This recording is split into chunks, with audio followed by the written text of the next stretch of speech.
r/ask Reddit. What's been explained to you repeatedly, but you still don't understand? I took statistics 3 times in college. I received a D, an F, and then an A. I have no idea what was happening in any of those classes. On the bright side, you averaged a C. I never understood algebra. Freaked out when I had to take stats and got my only A ever in a math class. In grad school I took a biostats class and got a B+. Would have gotten A but my dad wound up in the IQ and died that semester. Just fell behind. Was able to help my daughter with some of her stats work when she was in grad school. Some 15 years later. Somehow I got it and it stuck. I was horrible at math in high school.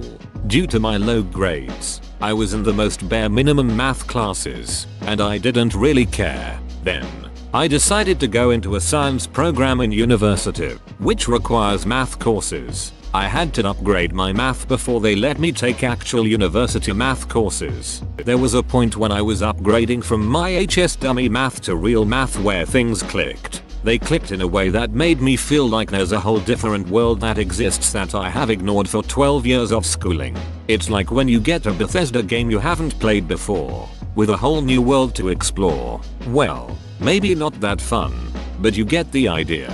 I love statistics. Which outcomes could we assume will occur more than others? The math involved is simple and the actual discipline is so applicable to real life that it's ridiculous. By far some of my favorite classes in university. To instinctively know if you're headed north, south, east or west, you want to head west on Main, or left.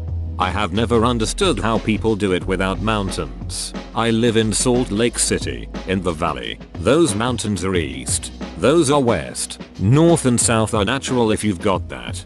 Growing up in SLC is navigation on easy mode. I've been out for 4 years and I'm still an absolute moron in my new city. Why does this road curve? Why is it named after a tree and not a number? We had it easy, dude.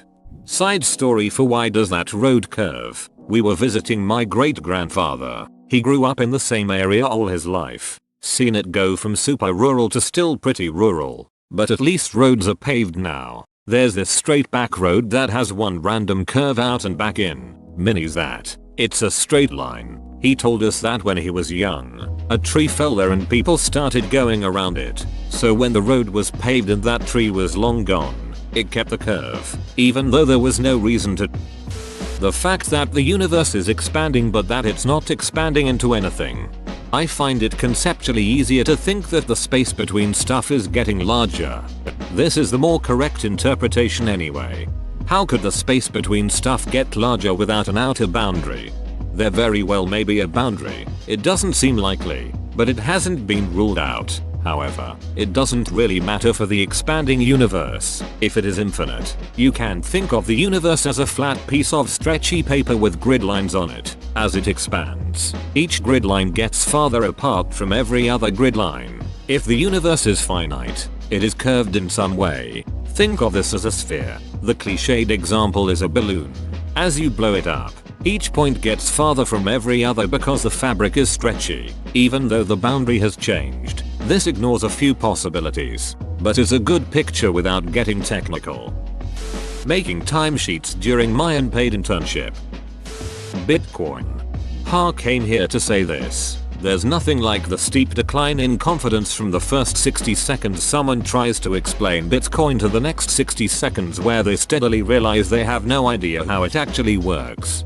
Some guy was trying to get me invested a few months ago. He's like, man, the market is about to be huge. And I'm like, no thanks. I don't understand it. I see a lot of stuff in the news about it right now. And I honestly can't tell if all those people are now rich or broke. I can't figure out what the duck any of it means.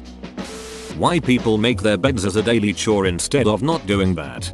I recently started making my bed after 23 years of not doing it and it's just more inviting, so walk in and see the bed made and clothes picked up. Makes me think I have at least some control. Also it kicks the day off on a high note, you know? You told yourself you were gonna do something and then you did that thing. That's a nice way to think about it. I'm gonna do that. That's a nice way to think about it. I'm still not gonna do that. I love when my bed is made. It makes the room look good and the lack of visual clutter allows me to have less mental clutter. If I have a work or creative project to do at home, I always find myself more productive if my space is neat and organized. What do numbers in your blood pressure mean?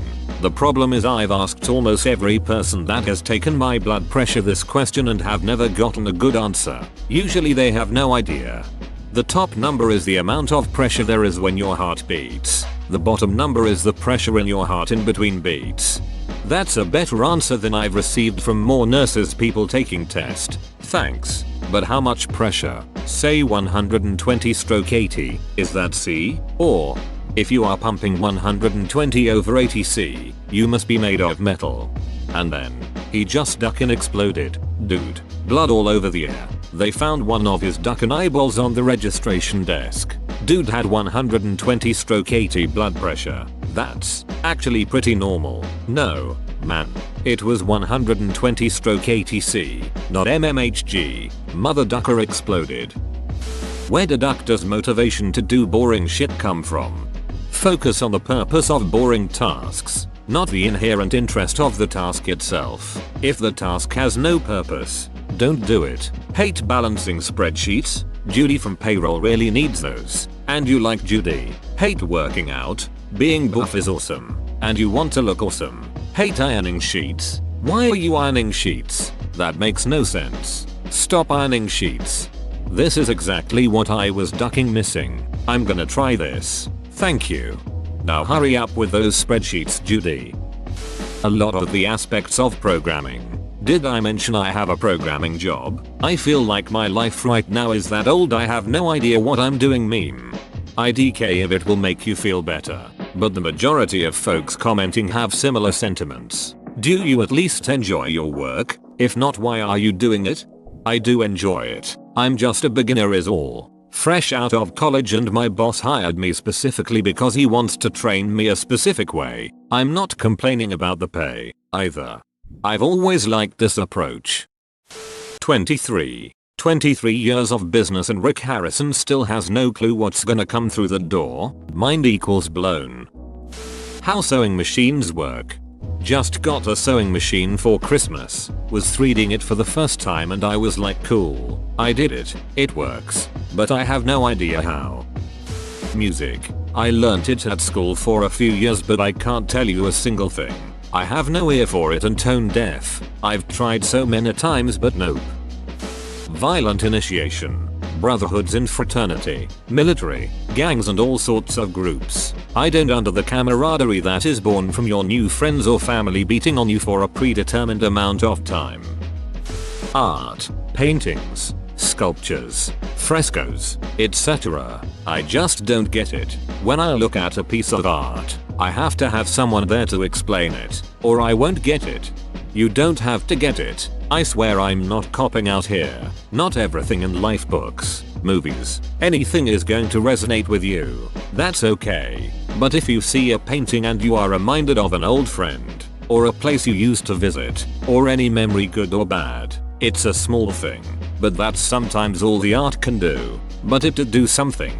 Sometimes seeing a marble sculpture isn't feeling awe of the pose, but simply admiring and taking a moment to imagine the hundreds of hours and patience it took to chisel. Video games too. I make art for video games and virtually cannot stand them. They just don't speak to me. But hopefully one person plays them and it does do something for them. Art isn't for everyone. It's just for those who needed it. The Monty Hall problem. I can watch videos, read explanations and I can't wrap my head around it. You pick a door, and you have a 1 in 3 chance of getting it right. That's locked in, right? You can't do shit to change it. 3 doors, 1 car, 1 in 3. Simple. Monty eliminates one of the doors, but he's not allowed to eliminate the car. The door that he discards has to have a goat behind it. Now, there are 2 options in play here. Either you pick the car, in which case, Monty can discard either door. They both contain goats. Or you picked a goat, in which case, Monty has to discard the one door he knows has a goat behind it. He doesn't get any say in it. Which means that the only door he doesn't discard is to contain the car. It's in this last section where the trick lies. Monty has no choice about which door he discards. If you chose the door with a goat, the rules of the game say he has to leave the car behind. If the car is behind any of the doors you didn't choose, has to, no alternative. So now you're faced with two scenarios. Either you pick the car first time, which would happen 1/3 of the times you play, and the other door by definition doesn't contain the car, and so switching is bad. Or, you didn't pick the car the first time, which would happen 2/3 of the times you play, which means the other door must contain the car, because that's how the rules of the game are set out. If you follow me so far, what's the logical solution?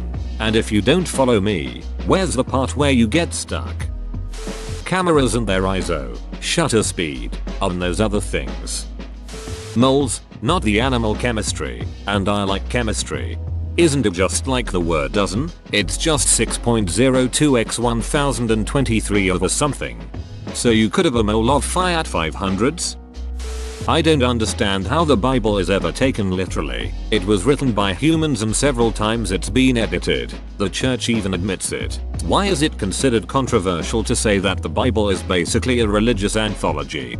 Just my opinion here. For context, I grew up as a non-denominational Christian and consider myself agnostic now. Most people do not grow up, pick up a Bible, read it, and then rationally, critically decide to follow what it says. Usually they are born into it. Every day their parents mention God. Every week they go to church. Every night at dinner they pray. Their parents also teach them to feed themselves, how to play nicely, how to brush their teeth. They explain things to them when they are confused. They give helpful advice. A kid learns all the basic factors of life from their parents. And they learn religion too. Why shouldn't it be true? Why shouldn't they believe it? Mom loves me, and she made me mashed potatoes tonight. And she gave me a band-aid when I skinned my knee yesterday. And she helped me read my first book. And she says God is real. Dad loves me. And he taught me to ride a bike. And he helped me with my homework last night. And he knows so much about his job. And he says the Bible is true. People are told these things from the moment they are born by people whom they love and trust. Smart and capable people. Questioning it can feel like questioning their parents' intelligence and goodwill. And since the core requirement is just that you believe in God and Jesus, many people don't bother to really read the Bible. They believed because they were told it was true by people they trusted. And that was that. I read the story versions when I was little. The ones paraphrased for kids. I missed a lot of stuff because of it. But I felt like I basically knew the Bible well enough and didn't care to read the real thing.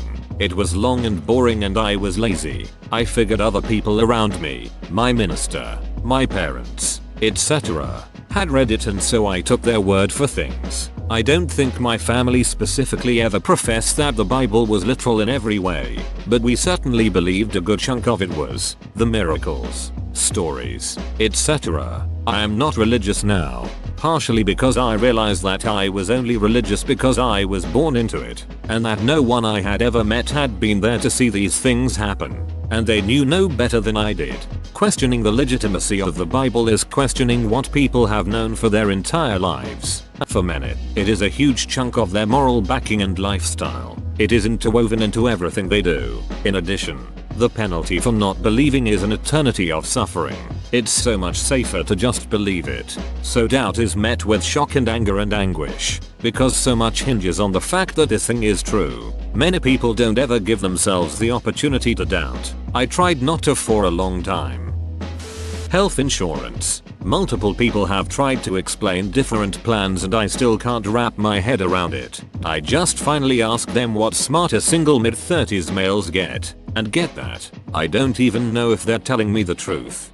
It really boils down to the following. Deductible. The amount of money you need to spend on insurance covered medical care before insurance pays anything. Insurance covered meaning that if you made it past the deductible, they would cover it. Things like elective plastic surgery won't help you here. Copay. The amount of money you need to pay for a medical service, regardless of the cost of the service. For example, to visit your primary care physician, they may charge you a $20 copay. These are usually processed and paid before leaving the office. Coinsurance. The percent of a bill you are expected to pay. Most plans use coinsurance along with a copay. For example, A plan may have a $25 copay plus 20% of the cost of a visit to a primary care doctor. Let's say the contracted price for that visit is $100. You pay the $25 copay and then you are billed for 20% of the remainder. So for $75, 0.2 equals $15, making your total visit $40 with insurance covering $60. Out of pocket maximum. The maximum amount of money you will pay for medical care, not including your insurance premium, in benefit period. Assuming your insurance benefit period is from Jan-Dec. This limits how much money you'll pay for all care received. For example, if your out-of-pocket maximum is $20,000 and you get into a really bad car accident and require several days of care in an ICU, no matter how many hundreds of thousands of dollars the visit costs, you will only pay $20,000 and you will pay $0 on all other medical benefits for the remainder of the year. Plans are usually broken into high deductible, low premium plans and low deductible, high premium plans. People who rarely need medical attention will usually take the high deductible plans. You will pay less for the insurance, but your insurance won't do work for you unless you incur a ton of medical expenses. These plans are good for healthy people because you likely won't need multiple doctor visits for chronic illnesses, hypertension, diabetes, etc. But if you have an accident occur that requires extended hospitalization, your insurance will likely kick in very quickly. The high premium plans tend to pay out earlier,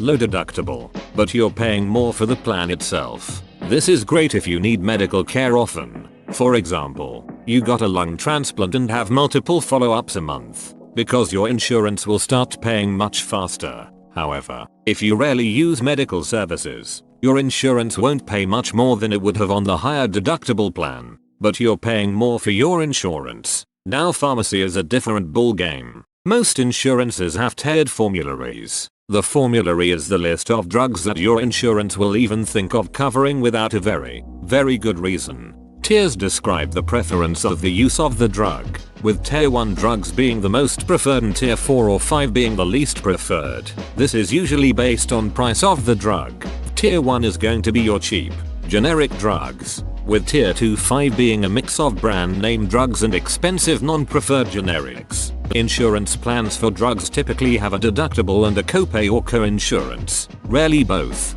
Deductibles work the same way as do copays or co-insurance. However, you often see price of drugs fall significantly with insurance due to contracted pricing.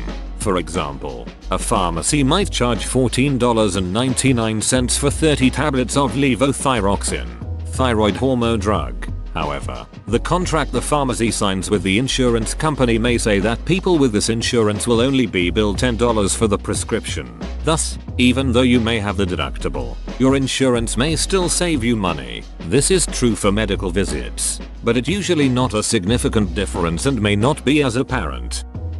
Honestly, Microsoft Excel. I'm pretty good with computers in a general sense, and was even trained in how to use most all of the Adobe suite of programs. I just cannot, for the life of me, understand how to get Microsoft Excel to work. I've been taught multiple times, but it never sticks. Every time that I try, it just seems to go in one ear and right out the other.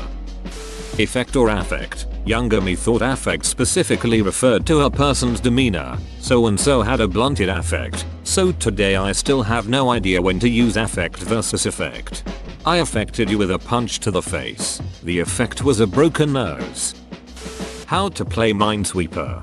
Each of the numbers indicate how many bombs are near them in their 3x3 area around them. So if it says 2, then there are 2 bombs somewhere in the 8 spaces around that tile. Additionally, you have to look at several numbers together and hopefully be able to reason out which squares are bombs. Eigenvalues. I did well in linear algebra in college, and I got a nice solid A. Yet someone mentioned eigenvalues today, and it reminded me I never had any kind of grasp on what an eigenvalue actually is or what on earth I'd use it for. I was able to learn all the rules and complete all the problems and proofs just great, but I had no idea what I was actually doing while I was doing anything with eigenvalues. Oddly enough, A lot of the rest of linear algebra made a lot of sense to me. Representing a set of simultaneous linear equations as a matrix is logical. I can see exactly how putting it into reduced row echelon form gives you the solutions for all the equations. I could see how there are certain rules about how you can manipulate matrices, like why matrix multiplication isn't necessarily commutative, and a whole lot of other things, but not eigenvalues. They're just opaque to me. The philosophy of Immanuel Kant, and the philosophical concept of phenomenology. Kant, I could probably understand, but my eyes glaze over even when reading Roger Scruton's book on Kant for the very short introduction series. I've read other of Scruton's books and followed it pretty well, but OMFG the Kant just puts me to sleep. Phenomenology, I think, might be a con job from the start. Phenomenology is the late child of Aristotle's realism, but more honest about the subjective position of whoever is experiencing that phenomena. If you're outside a dark room and you can't see what's happening inside, maybe it's God creating a new universe in a marble, maybe it's a gay orgy. Either way, phenomenology doesn't give a rat's ass. Things exist and are perceived by you and me. We start from there. Obviously I listen to music, but I can't tell you anything in depth about songs. I can barely clap in rhythm most of the time. It's probably why I prefer lyrics over the music, because I can understand it better. Algebra. How to play euchre. Electricity, I mean, I can read about it in a textbook and understand the words I'm reading, but to really think about it, the whole idea of it is impossible for me to process. Dance. I get the idea that concepts and emotions and interpretations of things can be expressed by people making poses and jumping around. But no matter how it's explained to me or how much of it I watch, all I see is people making poses and jumping around. It communicates nothing to me.